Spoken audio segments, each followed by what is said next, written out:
Well, hello everybody. It's so good to be back here again. So nice to see you all. My talk title is We Were Made for These Times. And it's by a beautiful, I'm not going to read the whole reading, that Clarissa Piccola Estes wrote. And she actually wrote it in 2001, right after Columbine. And there was a lot going on then. And throughout the years, I've pulled that reading out, and it's been on Facebook, and it's been all over. And she starts it by saying, you know, my friends, do not lose heart.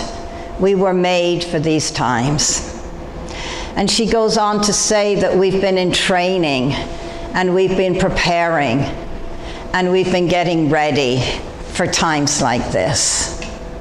And that we are the ones, that we are the souls that are here at this time on the planet. And that, you know, as we know, we have within us everything that we need to keep breathing, to keep rising, to keep holding on. And really, our opportunity right now, this time is an opportunity to practice unity consciousness, to practice love, to practice being in a higher vibration. And it's not easy. We have our work cut out for us, right?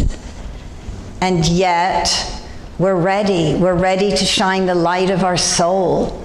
And as we shine the light of our soul, other souls get lit up. And we're creating, I feel, a bigger and bigger field of love, of unity, of compassion. And I've been reading this book called The Obstacle is the Way by Ryan Holiday. It's on Stoicism. And what they believe is exactly what I'm saying. You probably all know this, that obstacles are the way. That obstacles are opportunities for us to stand up and stand into our power. And that, you know, it's what's in the way is the way. If we can frame it like that, this is an opportunity for something wonderful. Some kind of breakthrough, some kind of awakening that's happening within each and every one of us, even as I'm speaking, is happening in the collective consciousness. That this is a place for us to practice everything we've been studying, everything we've been feeling in our hearts, everything we've been preparing for. It's an opportunity. And in this book, there are so many examples of wonderful people who used really, really challenging times and circumstances to be something greater, to be something more expanded. And one of the commonalities between all the different stories is that, you know, they all expressed that they felt anger at the injustices. They felt anger, and what they quickly realized is that that energy of anger was not going to get them where they needed to go. That anger is a force, it's a mighty force, right? We know that. It rises up, and that they learned that it would be wasting time and energy to put their energy into that, instead to channel it into a force, into a power, into, they say anger is initiatory, it's not transformative. We can't transform when we stay there. It's not easy, needs to be acknowledged when it rises up. One of the examples I've been sharing is this boxer, middleweight boxer in the 60s. His name was Hurricane Carter. Some of you may have heard from him. And he was wrongly convicted of, I think, killing a couple of different people, wrongly convicted. He ended up doing 19 years in prison for it. And right from the get-go, he stood in his power. And he said, I will not recognize myself. I will not see myself as a prisoner. I'm not going to, apparently he showed up with his silk suit and his, $10,000 watch, and he asked to speak to the head of the prison and said, I won't wear prison clothes, and I won't eat prison food, and I don't want to be touched unless somebody wants to fight me, which I'm imagining no one really wanted to go near him anyway. And he spent 19 years and 3 trials, I believe, or 3 different, whatever. It was the 3rd time he finally was exonerated. He spent all that time, all that energy into, he said he wanted to leave prison not just a free man, but a better person. That's an opportunity. To use incarceration, especially if you're wrongfully there, right, as a place to expand and to grow. And he studied law and he studied other stuff. And when he was finally freed, he didn't want an apology. He didn't even seek financial compensation, because he said that would be admitting that they had harmed him some way, that they had taken something from him. And he said they had taken nothing from him, that he still stood in what I think Viktor Frankl calls the last of the human freedoms. His own resilience, his own power, knowing who he was, knowing his own innocence, and nothing had been taken from him. This is powerful. Marcus Aurelius says, we have power over our mind, not over external events. Realize this, and you will find strength. We have within us this power that gives us the ability to choose how we respond. That's the calling right now. And we fall short. I fall short. Giving this talk, I gave a similar talk, and I've had 2 outbursts of anger since then. I'm just being clear. Because what we're talking about, right, and being in that consciousness brings up anything unlike itself. And it's humbling. It's like, whoa, there it is. So I'm not saying, don't ever be angry. Feelings are feelings. Feel it in a healthy way, and then regroup and use that anger as a power and a force, because spirit needs us, and we have that choice.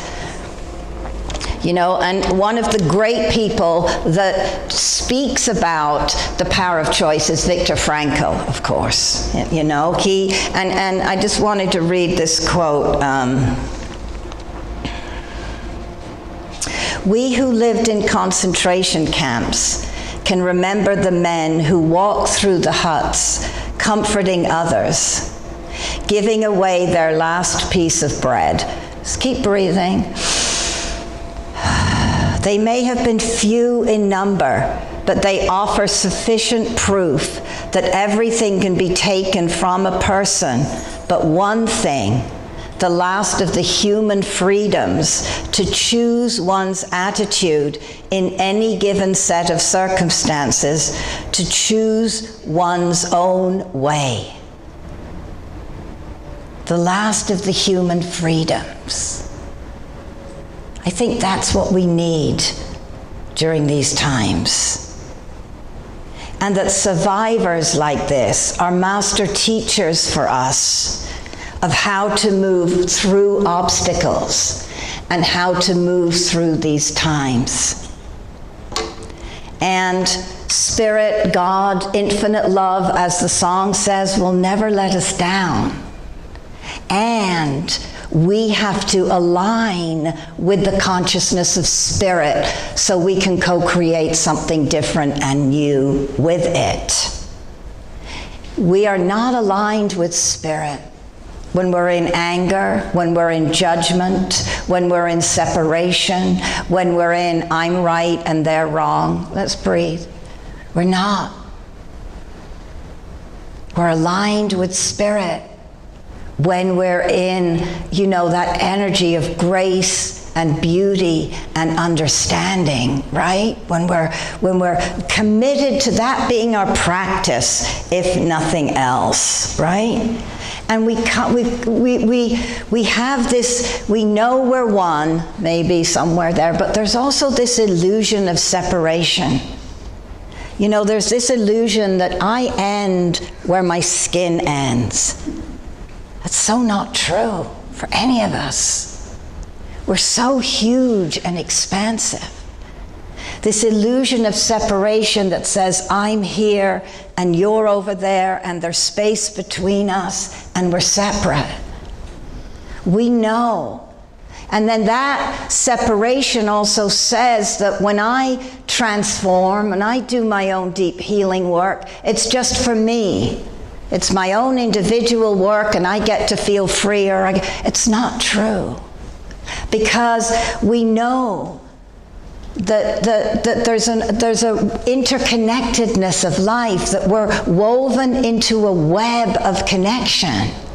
Every sentient being, every human, every fungi, every microbe, every animal, everything, it's all interconnected. And the well-being and health of one affects the whole. It affects the whole. It's connected. We're not separate. We're one with everything. Let's take a breath. So Rupert Sheldrake, who talks about morphic fields and morphic resonance, and I'm going to touch on that briefly, says, the idea that we are all separate is a powerful illusion. The more we discover about nature, the more we realize that everything is deeply interconnected through fields of relationship. And he talks about these morphic fields, right? You've probably heard of them. And they live, what they found is that memory and patterns of behavior and ways of being are not just stored in the genes and in the brain, they're stored in collective fields of consciousness. And they spread across all living systems through time and space. And there's a thing called morphic resonance, where like attracts like. You've probably heard of a good example of morphic resonance and morphic fields is the hundredth monkey idea. You've probably heard of that. If you haven't, a mother monkey was seen in an island off Japan washing the sand off her sweet potato in water. And then then her family started doing that. Then the whole group of monkeys started doing that. Then the monkeys a little bit way down the beach started doing that. And some say this is an urban myth, but it doesn't really matter. But when monkeys started doing that on the other side of the world, there's no understanding. That's morphic resonance. It lives in the field. It lives in the field already, and we can tap into that.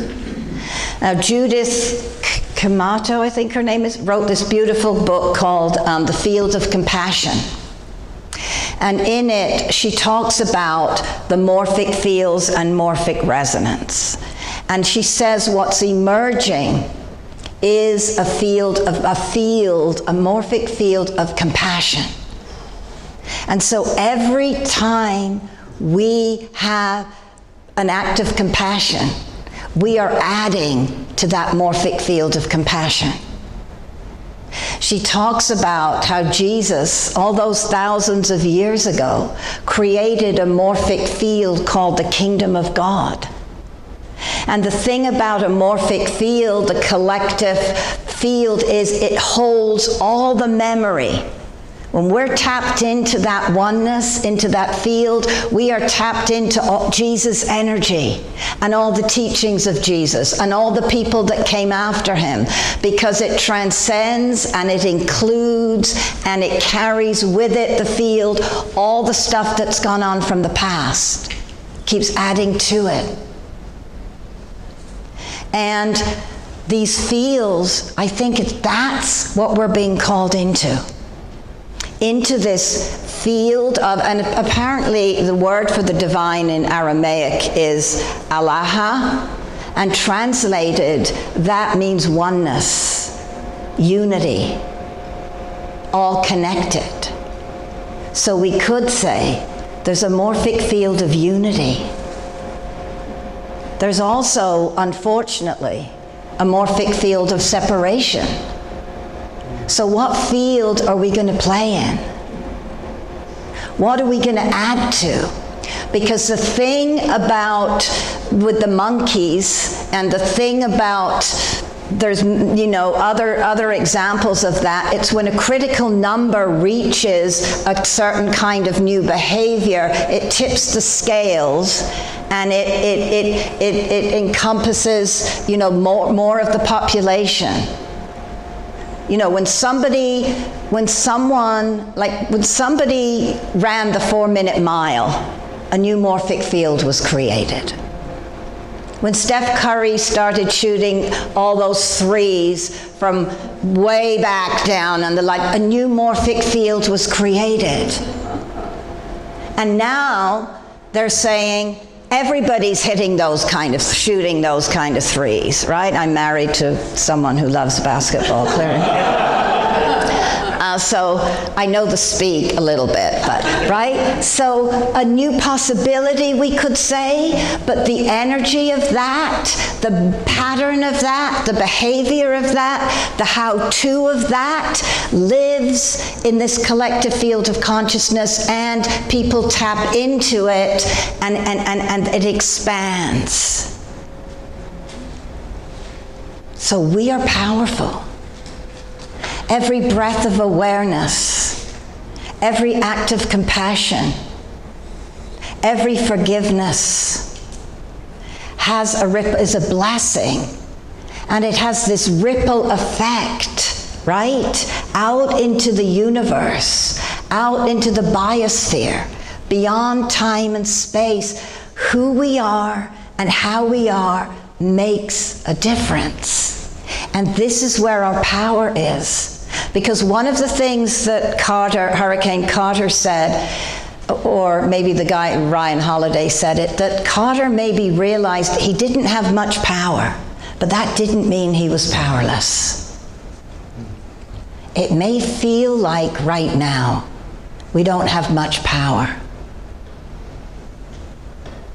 And we are not powerless. We are not powerless. We are mighty and we are strong. And we get to choose, maybe not. Gosh, are we seeing that, right? That Marcus Aurelius quote, we don't have power over external events. We have power over our own mind. And so, we do our own work when we realize that when I heal, when I forgive, when I let go of some of the chains of the past that bind, or feelings of separation, that I'm shifting the world. It's the same for each of us. We're shifting the world. We're moving, because that's what we need. Enough people in the morphic field of unity right now, in the morphic field of the kingdom of God, of unity and love, choosing that again and again and again. And every time we do, that field gets bigger and bigger and bigger, and people catch the vision. They catch it. And before we know it, the new consciousness, this awakening that is happening through us and as us right now, it happens. There's a tipping point. We're right there right now. And I really believe that it's what we do with these circumstances, what we do with this situation, how we hold it, the consciousness with which we hold it, that is going to make the difference. And so we move into, where am I? Awakening to the sacredness of our existence. We awaken to the sacredness of our existence. And this is an awareness that there is not a split between my longing, your longing, and the longing of a homeless person under a bridge or living in a tent somewhere. It's an awareness that says there's no difference between my or your grief at the loss of a beloved one than there is between the grief of a Palestinian or an Israeli mother holding a child that's been killed in all that's going on. There's no difference. There's no difference between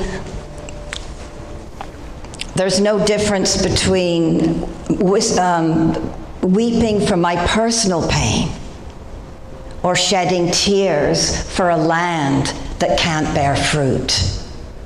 It's all the pain. It's not our pain. It's one. You know, Thich Nhat Hanh says we need to hear the cries of the earth, right? We need to hear it. Those are our tears. Those are our tears. The earth's tears. We're one.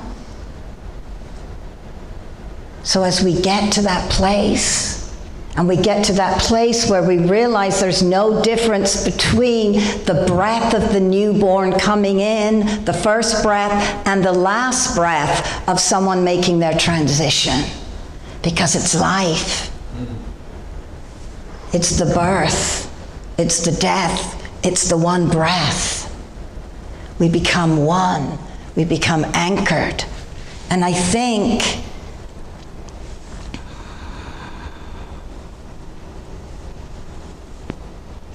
then every thought, every action, every prayer, every desire becomes a luminous thread, right, in the fabric of the universe. Becomes a luminous thread in the fabric of the universe. Carl Jung said, individuation does not shut me out from the world, but gathers the world to oneself. We're one. How are we going to respond? What field are we going to play in? This is from Marcela Lobos. The call to realize the healthiest and most wholesome version of yourself is also a call to be in service to life and to add your own ripples of beauty and grace to the world. It is an act of generosity and reciprocity with everything that nurtures you. Thus, your inner transformation should not be seen as an isolated and selfish act, but as a return to nature and to the sacred human task of guarding the treasures of life. The sacred human task of guarding the treasures of life. We're called to be guards for what we know to be true, for what we've been reading, what we've been studying, what we've been training all these years. We get to put it into action now, to be guarders of truth, and to let our soul shine brightly. And I want to kind of finish up with the end part of this. We were made for these times, and I would, if you use YouTube or have a way of, look up that. That whole reading prose. It's very powerful and very, encouraging during these times. She invites us to She says one of the most calming and powerful actions you can do to intervene in a stormy world is to stand up and show your soul. Soul on deck shines like gold in dark times. The light of the soul throws sparks, can send up flares, builds signal fires, causes proper matters to catch fire. To display the lantern of soul in shadowy times like these, to be fierce and to show mercy towards others, both are acts of immense bravery and greatest necessity. Struggling souls catch light from other souls who are fully lit and willing to show it. If you would help to calm the tumult, this is one of the strongest things you can do. And so she just ends by saying that I know in my uttermost bones is that there can be no despair when you remember why you came to earth, who you serve, and who sent you here. The good words and the good deeds and the high consciousness and the love that we share and the unity and the personal work that we do to clear ourselves out is the best thing we can do right now. Yes, we can march. Yes, we can protest. Yes, we can, on whatever side, whatever we do. And there's nothing more powerful than letting the light of our beautiful souls shine brightly and being good to each other, being good to ourselves, loving bravely, loving courageously, self and others, whether we agree with them or not, and the world. So do not lose hope, dear ones. We were made for these times. It's true. Thank you.